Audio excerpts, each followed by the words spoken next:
Look at this photo. Just a second longer than you normally would. A street in 1970s America. People walking, talking, waiting. Nothing special. But look at their faces. They're not posing. They're not performing happiness. They just look present. There's something in their expressions. A kind of calm, a kind of ease, like they're exactly where they're supposed to be. And this isn't a special moment. This is just a random day. Not just a few people. Everyone. The man on the sidewalk, the woman holding her bag, the guy talking to his friend. No one is rushing. No one is distracted. No one is looking down at a screen. And that's when the question hits you. How could people with less comfort, less technology, less convenience, look more at peace than we do today? Because whatever they had, it wasn't something you could buy. In the early 1970s, people in America reported something surprising. They weren't just getting by. They described themselves as satisfied, not perfectly happy, not living dream lives, but content, in a quiet, steady way. And that's hard to explain, because by almost every measurable standard, life today is better. We have more comfort, more convenience, more entertainment than any generation before us. Everything is faster, easier, more optimized. So why does it feel like something is missing? Why do so many people today feel restless, distracted, constantly searching for something they can't quite name? If we have more of everything, why does it feel like we have less of what actually matters? That's the question, and the answer doesn't start with happiness. It starts with how people lived. Every single day. They weren't trying to be happier. That's the part most people get wrong. In the 1970s, no one was waking up thinking about optimizing their mental health. No one was tracking their mood. No one was asking, how do I become happier? There were no podcasts about happiness, no self-help routines, no morning rituals designed to fix your life. And yet, people weren't constantly overwhelmed. They weren't endlessly analyzing their feelings. They weren't stuck in their own heads, because happiness wasn't something you chased. It wasn't something you had to figure out. It was something that quietly existed in the background, built into the way everyday life worked. You didn't have to earn it. You didn't have to think about it. It was just there. And that raises a strange possibility. What if the more we try to engineer happiness, the further away it gets? In the 1970s, being alone felt different, not because people never had time to themselves, but because being around others didn't require effort. You didn't have to plan it. If you were bored, you didn't reach for a screen. You walked outside, and almost immediately, you were part of something. A neighbor sitting on a porch, kids playing down the street, someone fixing a car in their driveway. You didn't need an invitation. You didn't need a reason. You just joined. Conversations weren't scheduled. They weren't optimized. They happened in between moments. And somehow, those were the moments that mattered most. And without realizing it, people spent hours every day around other human beings. Not texting, not watching, actually being there. And today, we've never been more connected, but somehow less surrounded. Time felt different in the 1970s, not because there was more of it, but because it wasn't constantly being filled. There was no endless stream of content waiting for you, no notifications pulling your attention every few minutes, No feeling that you were missing something somewhere else. When the TV turned off, it stayed off. And suddenly, there was space. Space to sit, to think, to do nothing without feeling like you should be doing something. Boredom wasn't a problem to solve. It was just part of life, and strangely, it gave everything else more meaning. Because when something finally happened, a show you liked, a visit from a friend, a night out, it felt important. You were there for it, fully.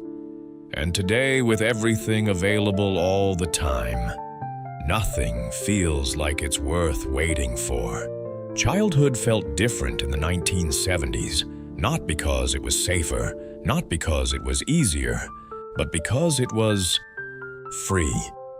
After school, kids didn't go from one scheduled activity to another. There were no constant check-ins, no messages, no tracking. You went outside, and that was it. For hours, no one knew exactly where you were, and strangely, that was normal. You rode your bike across neighborhoods. You played games that no adult organized. You figured things out on your own. Sometimes you got bored, sometimes you got hurt.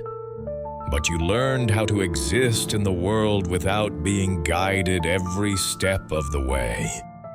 And without realizing it, you were building something deeper than entertainment.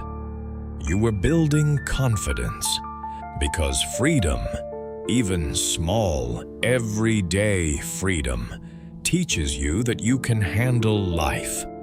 And today, childhood is safer than ever, but it's also smaller. In the 1970s, there was less choice, and somehow that made life easier. Walk into a store, and you weren't overwhelmed by endless options. There were a few brands, a few decisions, and then you moved on. You didn't stand there comparing dozens of versions of the same thing. You didn't read reviews. You didn't wonder if you were making the best possible choice. You just picked. And that was enough. And that feeling of enough is something we've almost forgotten. Because today, every decision feels loaded.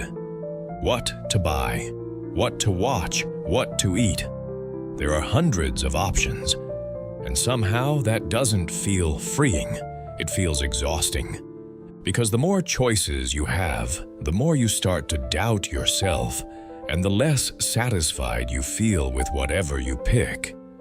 Maybe happiness wasn't about having more options.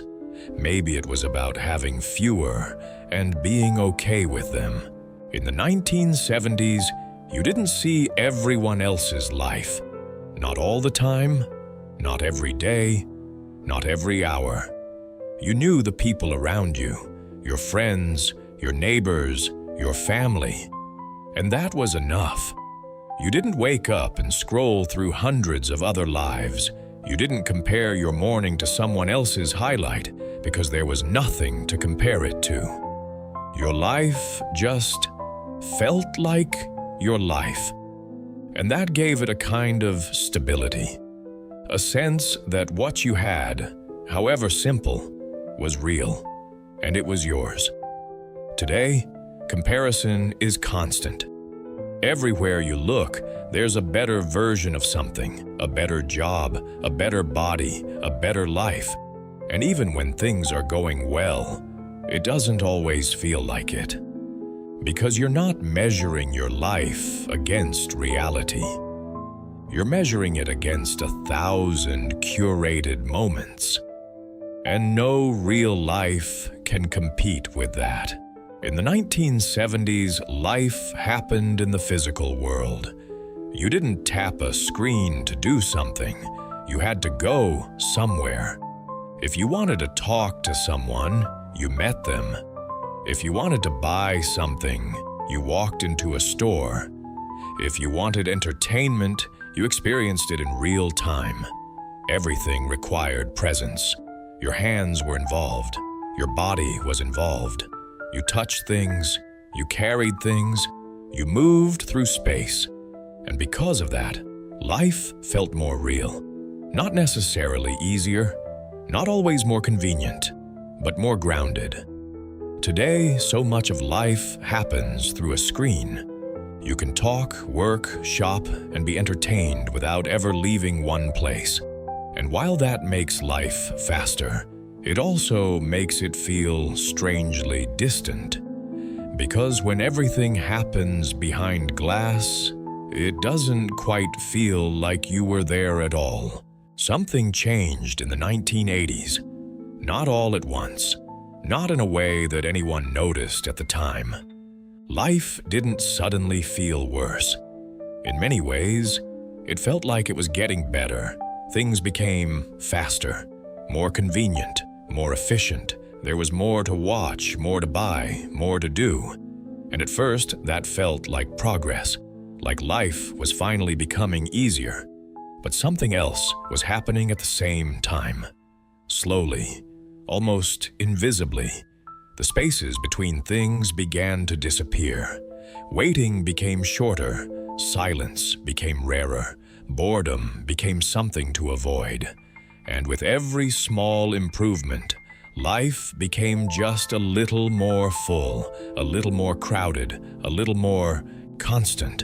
Until one day, without realizing it, there was no space left at all. The people in the 1970s weren't happier because life was perfect. It wasn't. They had problems, they had stress, they had uncertainty, just like we do today. But they were living inside a system that quietly protected something we've lost. Their attention wasn't constantly pulled in every direction. Their time wasn't filled before they even had a chance to feel it. They had space. Space to think. Space to be bored. Space to be with other people, without distraction. And that space did something important. It made life feel real. Because when your attention isn't divided, your experience becomes deeper. Moments last longer. Conversations mean more. Even ordinary days feel full. Not because more is happening, but because you're actually there for it. And maybe that's what's changed. Not happiness itself, but the conditions that made it possible. We didn't become weaker. We didn't suddenly lose discipline. We didn't forget how to be grateful. We just stepped into a different world, a world that slowly replaced silence with noise, waiting with instant access, and presence with constant distraction. And none of it felt dangerous at the time. It felt like progress, like things were finally getting easier. But somewhere along the way, something quiet disappeared. The space between moments, the feeling of enough, the sense that life was happening right in front of you. And maybe that's why those old photos feel different. Not because everything was better, but because people were more there. So here's the real question. If you could go back, not just to visit, but to actually live in that world, would you? Or have we already gone too far to return?